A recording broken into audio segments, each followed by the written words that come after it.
國際高級護理實踐研討會自創辦以嚟，已成為全球護理專業人士交流與合作嘅重要平台。呢項盛會旨在推動高級護理實務嘅發展，促進專業知識嘅分享同創新。2025年，香港護理及助產專科學院主辦第3屆研討會，並邀請歐洲專科護士組織協辦。今屆嘅主題係高級護理實踐環球健康策略，匯聚嚟自世界各地嘅專家學者、臨床領袖同政策制定者，共同探討護理實踐嘅最新趨勢同挑戰，為全球健康事業注入新動力。香港護理及助產專科學院成立於2011年，與14所專科學院緊密合作，為在職專科護士提供專業嘅護理學訓練，致力於推動高級護理實踐嘅專業化同國際化。學院嘅願景係通過規劃高級護理實踐，與國際接軌，以達至安全及高質素嘅醫療護理服務。學院嘅使命包括建立法定認證制度，以保障公眾安全，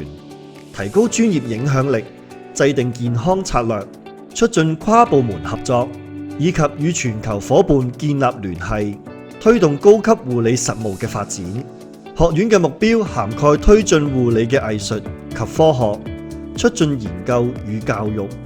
確保專業標準，以市民福祉為前提，並加強國際合作。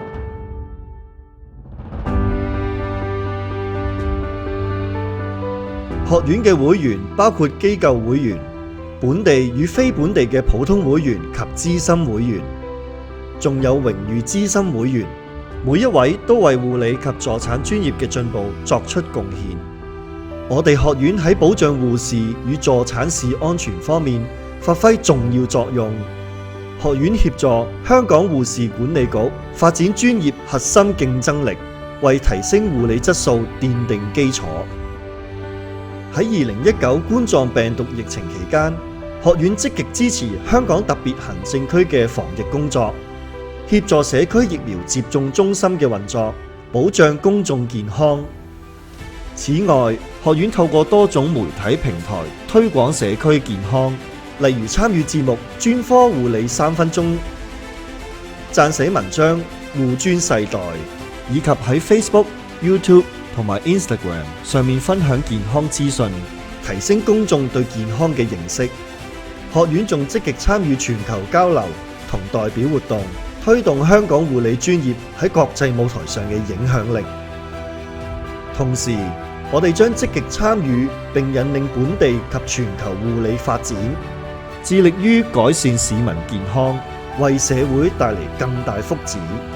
香港護理及助產專科學院與你攜手共創更美好嘅健康未來。